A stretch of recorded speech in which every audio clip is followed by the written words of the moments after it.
ಈಗಾಗಲೇ ತರಕಾರಿ ಬೆಲೆ ಗಗನಕ್ಕೆ ಏರ್ತಾ ಇದೆ. ಅದರಲ್ಲೂ ಕೂಡ ನುಗ್ಗೆಕಾಯಿ ಬಹಳಷ್ಟು ರೇಟ್ ಜಾಸ್ತಿ ಆಗಿರುವಂಥದ್ದು. ಆಸ್ ಎ ನೀವು ಮಹಿಳೆಯಾಗಿ ಹಾಗೇನೆ ಮನೆಯಲ್ಲಿ ಅಡುಗೆ ಎಲ್ಲ ಮಾಡ್ತೀವಿ ನಾವು, ಏನು ಹೇಳೋಕೆ ಇಷ್ಟಪಡ್ತೀರಾ? ಏನು ಹೇಳೋಕ್ಕೆ ಅಂತಂದರೆ, ಈಗ ರೇಟ್ ಕಮ್ಮಿ ಇದ್ದಾಗ ತಿನ್ನಬೇಕು, ಈಗ ಸೈಲೆಂಟಾಗಿರಬೇಕು. ಆದರೆ ರೇಟ್ ಅಂತೂ ಎಲ್ಲ ದುಬಾರಿ ಆಗಿದೆ. ಏನು ಯಾವ್ದು ತೊಗೊಳ್ಳೋಣ ಯಾವ್ದು ಬಿಡೋಣ ಅಂತಿಲ್ಲ. ಸೊಪ್ಪಂತೂ ಹೇಳೋಕ್ಕೆ ಇಲ್ಲ.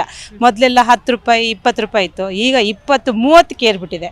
ಏನು ತಿನ್ನಬೇಕು ಏನು ಬಿಡಬೇಕು ನೀವೇ ಹೇಳಬೇಕು. ಈಗ ತರಕಾರಿ ರೇಟ್ ಜಾಸ್ತಿ ಆಗಿದೆ. ಎಲ್ಲೋ ಒಂದು ಕಡೆ ಈಗ ನೋಡ್ಬೋದು, ಇವತ್ತು ಕೂಡ ಬೆಂಗಳೂರಿನ ಕ್ಲೈಮೇಟ್ ಈ ಥರ ಇದೆ. ಬಟ್ ಮನುಷ್ಯನ ಆರೋಗ್ಯಕ್ಕೆ ಬೇಕಾಗಿರುವಂಥದ್ದು ತರಕಾರಿ, ಸೊಪ್ಪು, ಹಣ್ಣು. ಇದರ ರೇಟೇ ಈ ಥರ ಗಗನಕ್ಕೇರಿದ್ರೆ ನಾವು ಯಾವ ರೀತಿ ತಿನ್ನಬೇಕು? ಏನು ಅನಿಸುತ್ತೆ ನಿಮಗೆ? ಅನಿಸೋದು ಅಂತಂದರೆ ಅಂದರೆ ಮಧ್ಯವರ್ತಿಗಳು ಅಂದರೆ ಮಿಡ್ಲ್ ಕ್ಲಾಸ್ ಅವರು ಆದರೂ ಪರವಾಗಿಲ್ಲ.